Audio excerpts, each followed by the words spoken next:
Good morning, everyone. Our lesson for today is for Year 11 Health and Physical Education students. Today, we're going to talk about our emotional needs and to discuss ways of how to express our emotions. Just before our lesson starts, I just wanted to make sure that you have it with you a pen and a notebook so that you can do your note taking while the lesson proceeds. Okay, as you see on the screen, those are the curriculum learning areas that our lesson is based on. Strand is active personal health and relationships. The substrand is identity and self-worth, and the key learning outcome is interacting and responding to other family members.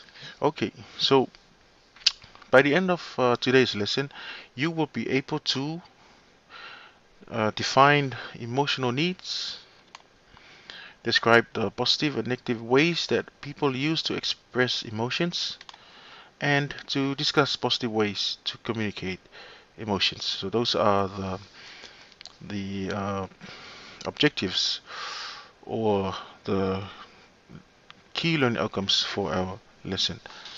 Next on the screen is to define some new words or the keywords. So if you have a dictionary, you can use it. So the first word is emotional needs. What is emotional needs? Emotional needs are needs that affect our feelings and sense of well-being. Next word is good communication skills. What are good communication skills? What is the meaning of good communication skills? Okay, good communication skills is to understanding instructions, asking questions, making requests, and relaying information with ease. And our last term is peer pressure. What is peer pressure? Peer pressure is the influence from members of one's peer group. For example, your peers pressure you to smoke cigarettes. Okay, those are some of the key terms that you need to know before we start our lesson. Okay, just before we start our lesson, I just want you to think back on what we have done in this same topic last year in year 10. What are the types of emotions or feelings that you always notice or experience? What are types of emotions or feelings that you've always noticed or experienced? Very good. Affection, love, or care. Sa o le lei, o whalongona o le alofa, po le whataua, le lei te tamaiti. What others? Good. Concern. Concern is another feeling or emotion that you always experience. A whasa moa, concern on winga, o le whataua, langona le whataua ina o se mata upu. Ia po se vaenga foi o lo whatala noaina. What else?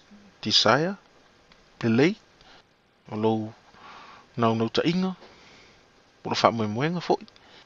Or feelings, ia, tasina upu e mwhai ona, tusa male upu emotions, ia, o le feelings, po whalangona, po langona foi.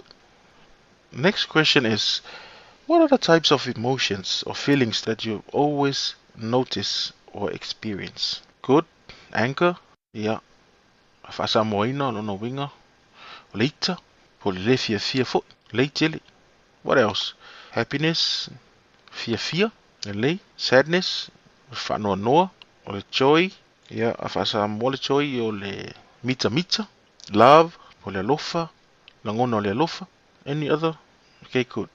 Grief, whaiona whasa moina o le langona o le whawawau, po le whanoa noa, po se ainga o whawawau, ia ono le malanga fo i o le maliu maleoti. Okay, so those are types of emotions. There are other types. There are lots and lots of types of emotion that you can feel and experience throughout your whole life. Next on the screen is the types of relationships. Just before our lesson starts, I want you to think back on the types of relationship that we have talked about last year at year 10. The question is, what are the two types of relationships that we talked about last year? What are the two types of relationships that we've talked about in last year. So I'll give you 5 seconds to think. Okay, time's up. And the first one is personal relationship. Very good. Uh, the first relationship is called personal relationship. So the question is, what is personal relationship? What is personal relationship? Okay, personal relationship refers to the person himself or herself involving a person's private life.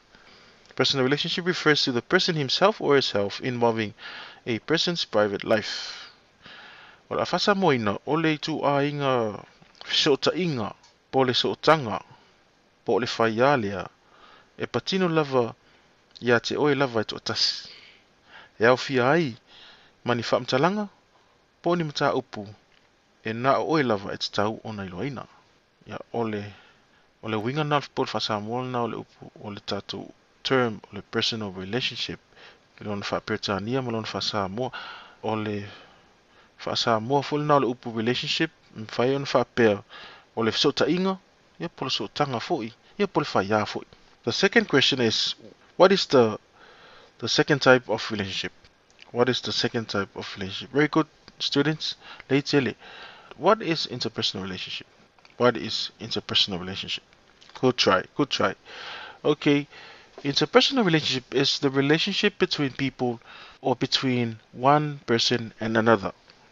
For example, a relationship between you and your mother, or between you and your father, your siblings, your peers, and etc. Furthermore, o le sotaʻiga po o le soʻotaga po o le faiā lea I le vao oe ma le isi tagata. O se faatitaʻiga o lou sotaʻiga po lou soʻotaga lea o oe ma lou tinā ia po oe foʻi ma lou tamā. O outu agane ia po outu fafine ia po o auō foʻi.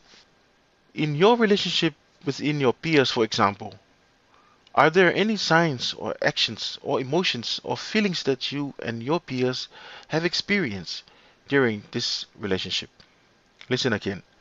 The question is, in your relationship with your peers, for example, are there any signs or actions or emotions or feelings that you and your peer have experienced during this relationship?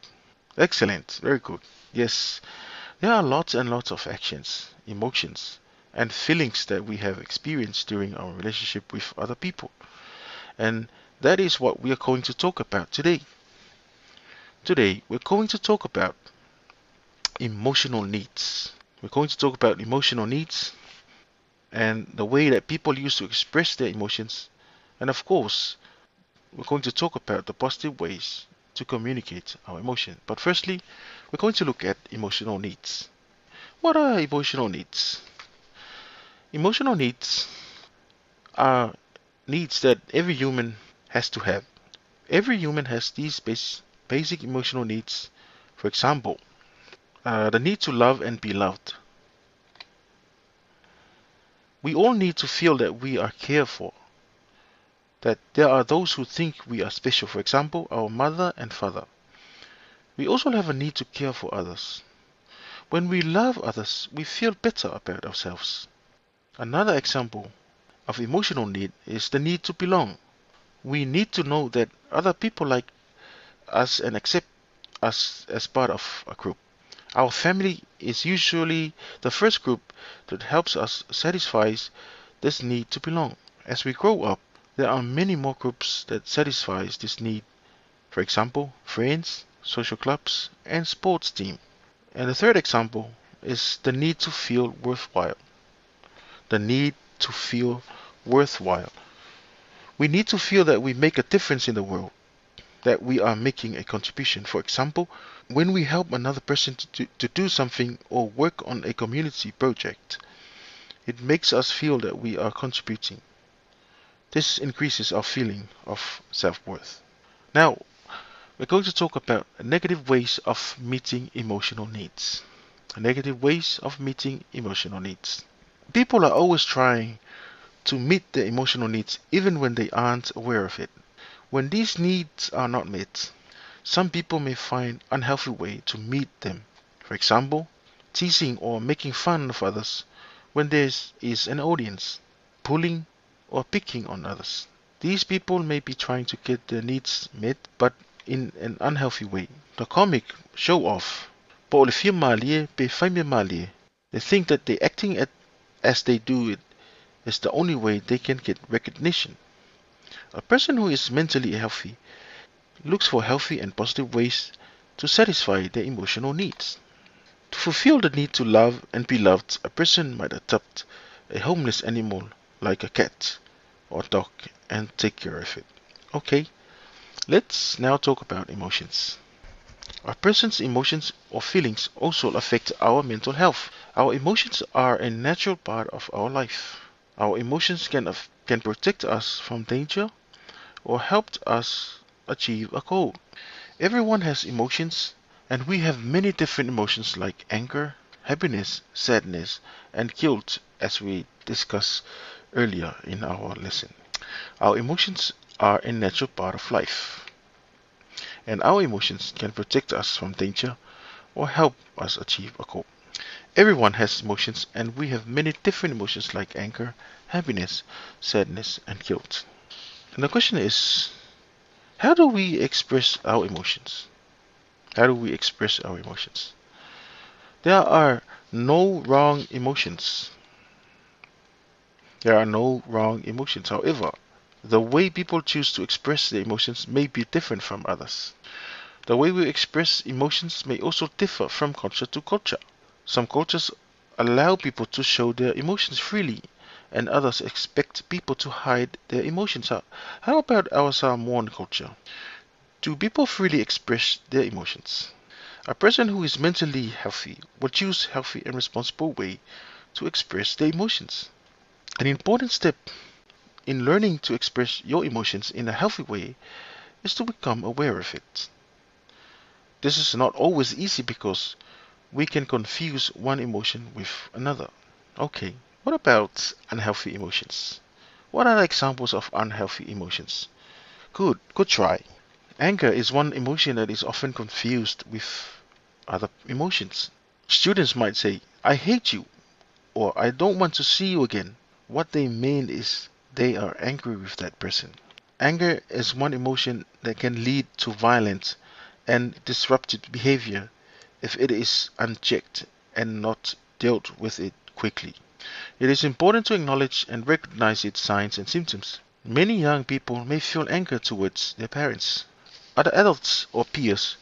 Many young people may feel anger towards their parents, other adults, and peers, but do not know how to express their feelings, so they hold this emotion inside. The longer they are angry about something, the more violent they may become when they express that emotion or feeling. For example, they may express it by breaking or ruining things, or by hitting other children, or by picking on people weaker than themselves. Anger is one of the emotions that is often the cause of crisis situations amongst teenagers. Okay, now let's have an activity. Our activity one. Our activity is to discuss how you can learn to release your anger and deal with angry feelings in a healthy way. Use one of these verses from the Bible as a basis of your discussion, and the verses do not say not to be angry or to deny that you are feeling angry, but to be careful what you do when you are angry. So the verses from the Bible, example, the book of Ephesians, chapter 4, verses 26 says, in your anger do not sin. Do not let the sun go down while you are still angry. Another version from the Bible is from the book of James, chapter 1, verses 19 says, my dear brothers, take note of this. Everyone should be quick to listen, slow to speak, and slow to become angry. For man's anger does not bring about the righteous life that God desires. Okay, you can discuss how can you relieve your anger based on these verses from the Bible. If you have friends around you, or your siblings around you, you can discuss it with them and then reflect back after 5 minutes. That is the end of our activity one, and I hope you've learned a lot and you learned something new, and especially how to release your anger in a healthy way. So, next to our lesson are the learning and practicing good communication skills. Learning and practicing good communication skills. So, as you see on the screen, those are some of the ways that you can do to help relieve your anger or your pressure or something that disappoints you or an issue that you've been facing. And those are some of the things that you can do to relieve your anger. And with that previous activity, you can also practice those during that activity. So good communication is always a two-way process. Learning and practicing good communication skills. Good communication is always a two-way process. It is an exchange where the person giving the message does so in a very clear manner, so that the person receiving the message understands it clearly and gives some feedback to show that the message got through. This works well when we are giving information or having discussions in a classroom setting or a business meetings, etc. And now we're going to talk about communicating our emotion. How do we communicate our emotion? I hope that picture will make you understand more about what we're going to discuss. It is difficult to give clear messages because people respond to situations and show feelings differently from each other. However, when it comes to communicating our emotions, it is difficult to give clear messages because people respond to situations and show feelings differently from each other. For example, a person might worry that they have hurt a friend because of something they did or said, and then he or she finds out that the person was not hurt at all. There are times that people get angry and say, I'm not angry, but they slam a door or kick the dog and show by their actions that they are angry. Someone might get some bad news and say, I'm okay, but then they won't talk to anyone for several days. So those are examples of showing your or communicating your emotions differently. Our feelings are communicated through our words, our tone of voice, and the way we say things, and through our body language. So when conveying our feelings, our words seems to be the least important part of the conversation. So the way we say something and our tone of voice together with our body language or body movements actually speak louder than our words do. That is why it is possible to give confused or mixed messages when we express our feelings. And now we're going to talk about good communication skills. What are examples of good communication skills? Communication skills are not always easy to learn, but are important for healthy and happy life because many problems that teenagers have faced today are results of poor communication or miscommunication. When trying to communicate to another person how we feel about something, we need to remember what it is that we want them to know already. We are not trying to tell them what we think they already know. That is why we should always start our conversation with I think or I feel and etc. So when we start a conversation by using you, example, you make me feel or you said and etc. It sounds like an accusation and the other person may turn off and not listen. So how do we express our feelings? When we express our feelings, when we express our feelings or let another person know how we feel about something, we release them and it gives us a feeling of peace. As you see the picture on the screen, that is an example of how you express your feelings in a healthy way. And worrying about others and worrying about how others are thinking about us or about things we have said or done can result in sleeplessness and stress. Mafuai na le ai se file mu o le mafaufau. Yeah, a good example of that is on the second picture on your right. Okay, let's have a look at some of the skills for communicating our feelings. What are the skills that we need to communicate our feelings? Think about the words that we are going to use. When we talk to another person, begin our sentence with I. Try not to use you. This helps you to focus on your part in the situation or problem. Tell the other person what have happened and state our feelings. Check our body language and make sure what we are saying is the same message that our body, for example, your eyes, tone of your voice, the hands, body movements, is sending. Listen to what the other person has to say. Don't allow our minds to wander while the other person is talking. Remember, it doesn't matter whether the other person responds or refuses to listen or is unwilling to show their real feelings. What is important is that we have communicated our feelings in a healthy way so that we can feel good about ourselves. And now we come to the last activity in our lesson. Activity 2 says the first part of the activity is to identify some crisis situations that have occurred in the school or at home between students.